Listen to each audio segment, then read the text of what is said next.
Because in either game, life or football, the margin for error is so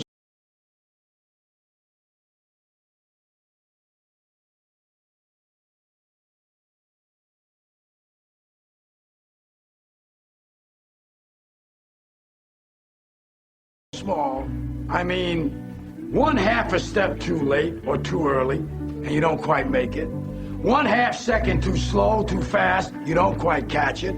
The inches we need are everywhere around us. Hell yeah. They're in every break of the game, every minute, every second.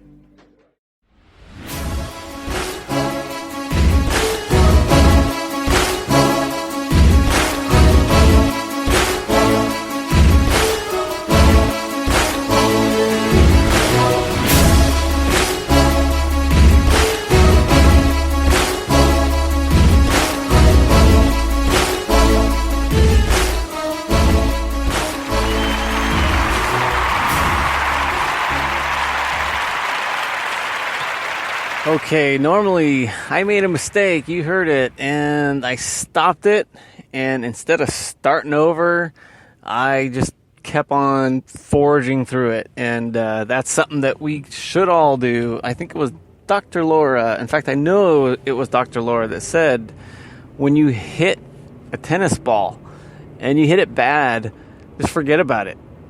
Focus on the next shot.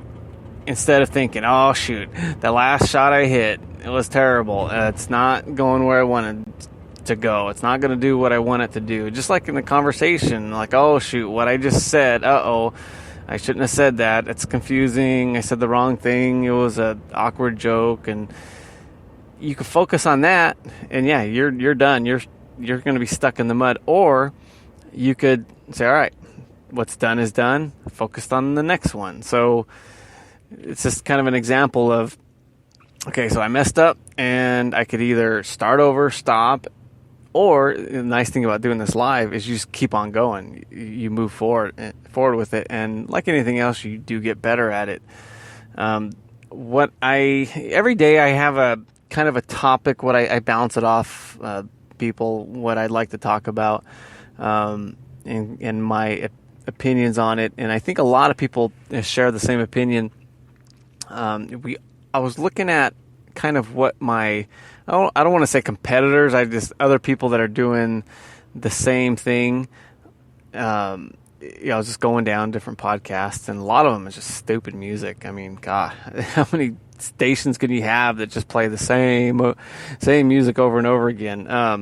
But a lot of them were it was be yourself. I noticed it over and over again. Be yourself, be yourself, be yourself. And I'm thinking, maybe you don't want to be yourself all the time.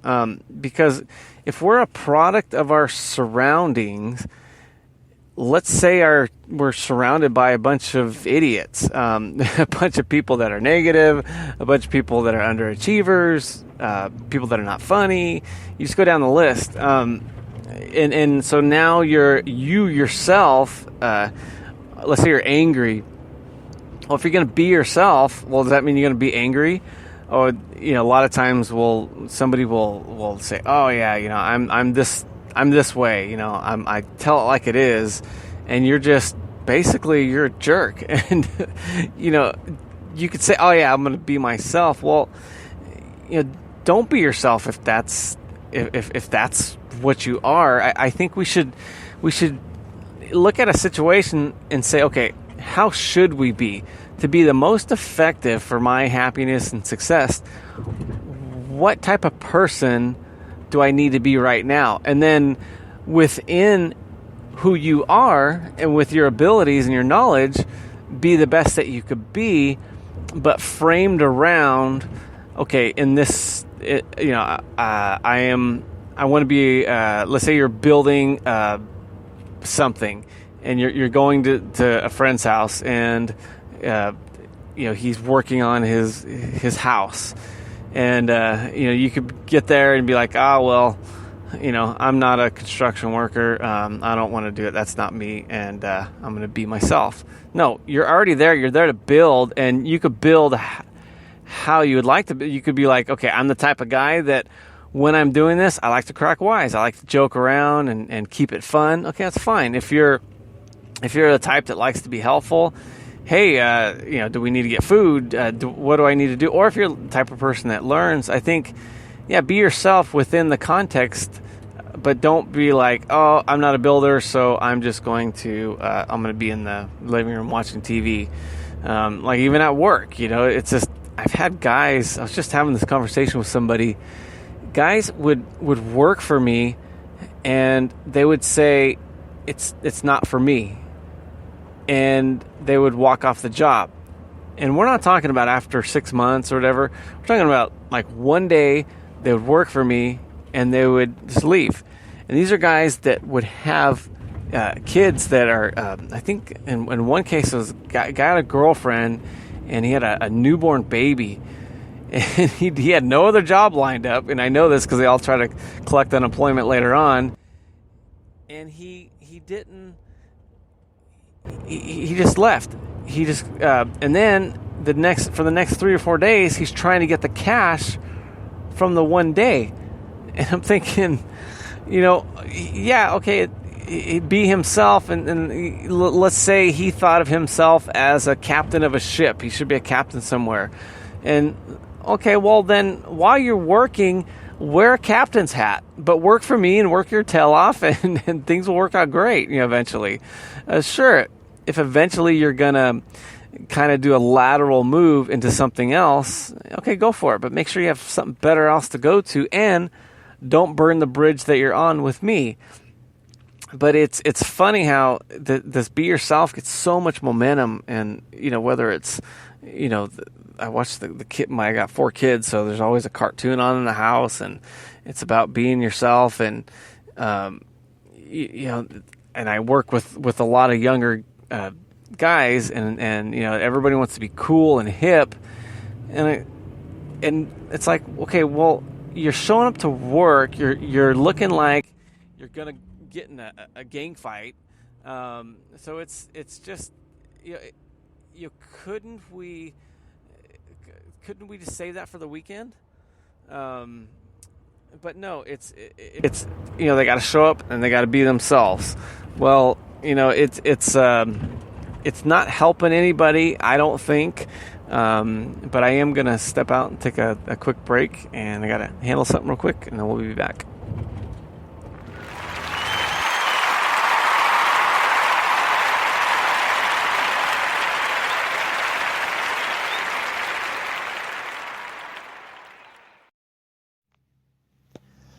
Hey guys, we love sugar.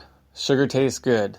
Problem is, it's causing obesity, it's linked to type 2 diabetes, so we switch over to artificial sweeteners, which at a certain level become bitter, and now it's linked to early dementia. In fact, if you're drinking diet sodas on a regular basis, you're 10 times more likely, studies say, in getting early dementia. So we have a sugar, it's called Next Sugar. It tastes great. It's as sweet as sugar. It's 100% on the sweetness index. Yes, there is an index for that. And guess what? It's half the calories, guys. You can bake with it, try it, get going, do your thing.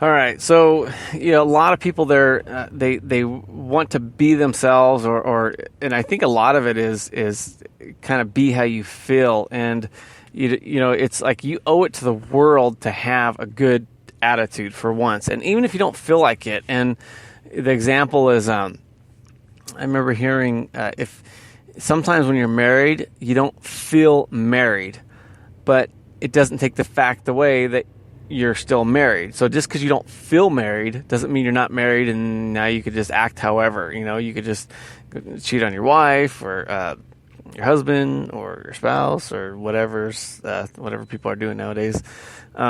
You cannot do that. What you need to do is say, okay, I need to put myself in the best situation, and just pretend like it. If you don't feeling loved. You just got to pretend it, and eventually that will wear off. And when you're going around the office and you're trying to be a certain way, people pick up on that, and it's sometimes you could be annoying. And I think if you're trying to be that person that that you have, okay, I believe in this and I'm going to do this, and instead of thinking of other people, okay, what do I need?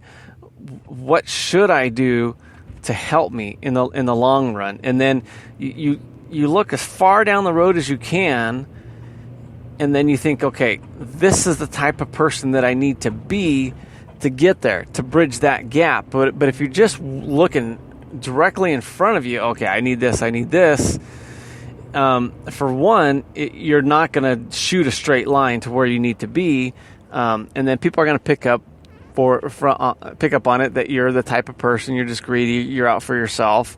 But ultimately, I think if you were to look far enough down the road, say, okay, you know what, this is what I want, you would find out that type of person isn't selfish, isn't greedy. Let's face it, what do we all want as our legacy when we die? It's like, okay, we want kids to love us, family to love us, our coworkers to respect us, maybe achieve some things, and if you're got philanthropy in your heart, you want to help people, go ahead and do that.